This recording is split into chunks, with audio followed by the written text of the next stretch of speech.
Assalamualaikum and welcome back to the second module of our machine learning course, that is unsupervised learning.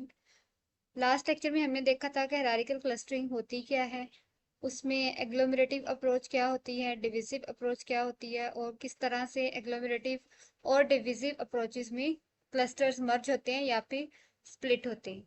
आज के lecture में हम देखेंगे कि हायरार्किकल क्लस्टर के अंदर हम डेंडोग्राम किस चीज़ को कहते हैं, उसके एक्स एक्सिस क्या होते हैं, वाई एक्सिस क्या होते हैं और उसमें जो है वो कट लाइन जो यूज़ होती है उसका क्या काम है।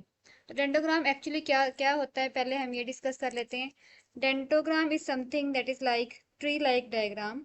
और जैसे हमने लास्ट टाइम डिस्कस किया था कि एग्लोमरेटिव या डिविजिव अप्रोच के अंदर क्लस्टर्स या तो मर्ज होते हैं या स्प्लिट होते हैं।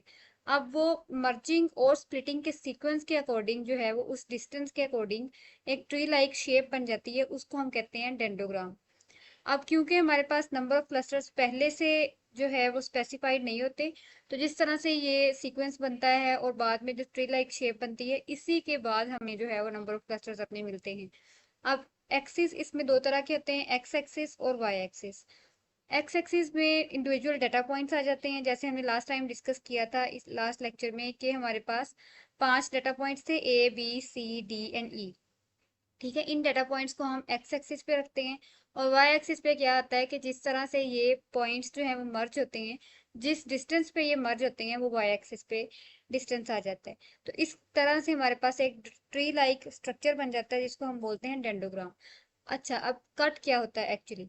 कट लाइन जो है वो ये डिसाइड करती है कि नंबर ऑफ क्लस्टर्स हमारे पास कितने बनेंगे किसी भी डाटा सेट के अंदर। जैसे के मींस क्लस्टरिंग के अंदर हम इनिशियली के की वैल्यू स्पेसिफाई करके ये डिसाइड करते हैं कि हमारे पास नंबर ऑफ क्लस्टर्स कितने होंगे। इसी तरह से यहाँ पे हम कट लाइन ड्रॉ करके ये डिसाइड करते हैं कि नंबर ऑफ क्लस्टर्स कितने होंगे। अब जब डेंडोग्राम हमारे पास बन रहा होता है तो हम एक हॉरिजॉन्टल लाइन जो है उसमें ड्रॉ करते हैं, उसके अकॉर्डिंग नंबर ऑफ क्लस्टर्स हमारे चेंज होते हैं। अब ये लाइन जो है बहुत इंपॉर्टेंट है कि higher cuts give fewer clusters. जितना हाई पॉइंट पे हमारा क्लस्टर होगा, फॉर एग्जांपल हमारे पास एक स्ट्रक्चर है, ट्री लाइक डेंडोग्राम है, उसमें हमने एक हायर पॉइंट पे कट ऐड कर दिया।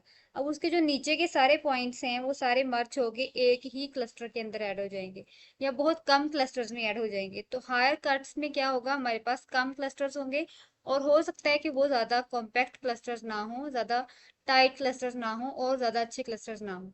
और लोअर क्लास के कट्स के अंदर बहुत ज्यादा क्लस्टर्स आ सकते हैं। अगर हमने लोअर पॉइंट पे ज्यादा क्लस्टर लगा दिया तो उसका स्प्लिटिंग ज्यादा हो जाए। ठीक है, तो ये चीज जो है इसको हमने मैनेज करना होता है ड्यूरिंग आवर कोड। ठीक है, इसमें हमने क्या देखा है कि हमारे पास डेंडोग्राम क्या होता है, एक्स एक्सिस और वाई एक्सिस पे कौन सी चीजें होती हैं और कट के अकॉर्डिंग हम किस तरह से नंबर ऑफ क्लस्टर्स को चूज कर सकते हैं। नेक्स्ट है कि हमने ये तो डिस्कस कर लिया, क्लस्टर्स मर्ज हो, डाटा पॉइंट्स मर्ज होके और क्लस्टर्स जो है वो बनते हैं, स्प्लिट होके क्लस्टर्स बनते हैं। लेकिन एक्चुअली किस चीज से ये डिसाइड होता है कि मर्ज कौन सा पॉइंट होगा, कौन से दो क्लस्टर्स आपस में मर्ज होंगे या फिर कौन सा क्लस्टर किस लिहाज से जो है वो स्प्लिट होगा। तो ये होता है बेस्ड ऑन लिंकेज क्राइटेरिया। अब लिंकेज क्राइटेरिया के हमारे पास 4 पॉइंट्स हैं, single linkage, complete linkage, average linkage और Ward's method. One by one सबको डिस्कस करते हैं।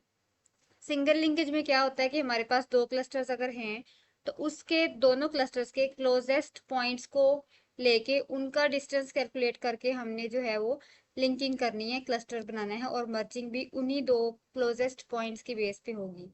ठीक है, कंप्लीट लिंकेज में क्या होगा कि अच्छा, सिंगल लिंकेज में क्या है कि लॉन्ग चेन क्लस्टर्स बन जाते हैं और ऑफनली ये जो है ज्यादा अच्छे नहीं समझे जाते। कंप्लीट लिंकेज में क्या होता है कि हमारे पास फारदेस्ट पॉइंट्स जो हैं दो क्लस्टर्स के, जैसे आप नोट करें कि यहाँ पे क्लोजेस्ट पॉइंट्स और कंप्लीट लिंकेज में फारदेस्ट पॉइंट्स को लेके हम क्लस्टर्स को मर्ज या स्प्लिट करते हैं। इसके बाद है एवरेज लिंकेज क्लस्टर। अच्छा, इसके अंदर सारे क्लस्टर्स के जो हैं, सारे दोनों क्लस्टर्स के सारे पॉइंट्स को हम उनका सम लेते हैं, फिर उसको नंबर ऑफ टोटल पॉइंट्स के ऊपर जो है वो डिवाइड करते हैं। जैसे कि हमने एवरेज डिस्टेंस ले लिया, उसके बाद उस बेस पे जो है हम लिंकिंग करते हैं। वर्ड्स मेथड में क्या होता है कि हमने ज्यादा से ज्यादा कॉम्पैक्ट और टाइट क्लस्टर्स बनाने हैं, जिसमें हमने जो है वो वाली मर्जीज चूज करनी है जिसमें सबसे ज्यादा कम डिस्टेंस वाला क्लस्टर बने और कॉम्पैक्ट क्लस्टर बने। एज वी नो, हमने WCSS पढ़ा हुआ है, compact cluster is the best cluster. ठीक है, अच्छा, इसके बाद हमारे पास है कि के मीन्स और हायरार्किकल क्लस्टर को जो है किस तरह से कंपेयर हम करते हैं। अच्छा, जब से ये लेक्चर स्टार्ट हुआ है पार्ट 1 में भी हमने बहुत ज़्यादा इस तरह से डिस्कशंस की हैं कि के मीन्स को हम साथ साथ लेके चले हैं कि के की वैल्यू हम पहले से डिस्कस करते हैं। इसमें डेंडोग्राम में बाद में के की वैल्यू आती है। के की वैल्यू खैर होती ही नहीं है, हम यहाँ पे जो है नंबर ऑफ क्लस्टर्स को डेंडोग्राम के थ्रू स्पेसिफाई करते हैं। तो ये चीज जो है हमारे लिए अब इजी हो जाएगी कि क्लस्टर्स क्या, के मीन्स के अंदर क्लस्टर की वैल्यू पहले से सेट होती है, हायरार्किकल के अंदर डेंडोग्राम के थ्रू सेट होती है। के मीन्स की जो है वो फास्ट अप्रोच है, क्योंकि नंबर ऑफ क्लस्टर्स पहले से डिसाइडेड होते हैं, उसमें स्पेरिकल अप्रोच आ जाती है। और इसमें जो है वो स्प्लिटिंग और मर्जिंग होनी होती है, तो ये स्लोअर है, ठीक है। इसके रिजल्ट्स जो है वो रैंडम होते हैं, इसके डिटर्मिनिस्टिक होते हैं, क्योंकि एवरी पॉइंट इज विजिटेड, ठीक है। और इसमें जो है स्पेरिकल इसलिए होता है कि एक सेंट्रोइड के इर्द गिर्द जो है हमारे पास सारे आ जाते हैं। और ये है फ्लेक्सिबल, इसमें ट्री लाइक स्ट्रक्चर होता है। इसमें हायरार्की फ्लैट होती है और इसमें जो है वो हायरार्किकल क्लस्टरिंग में ट्री होता है, ठीक है। ये चीज हम पहले भी डिस्कस कर चुके हैं कि डेंडोग्राम होता है। अच्छा, आज के लेक्चर में अगर कोई चीज समझ नहीं आई हो तो आप पूछ सकते हैं कमेंट्स में। इसके अलावा कोई भी आपको प्रॉब्लम आती हो अनसुपरवाइज लर्निंग की प्लेलिस्ट में, आप कमेंट्स में लाजमी पूछा करें। मजीद हमारी प्लेलिस्ट चल रही है, उनको लाजमी विजिट करें ताकि हमें मजीद हौसला अफजाई और अच्छा कंटेंट लेके आ सकें। Thank you very much.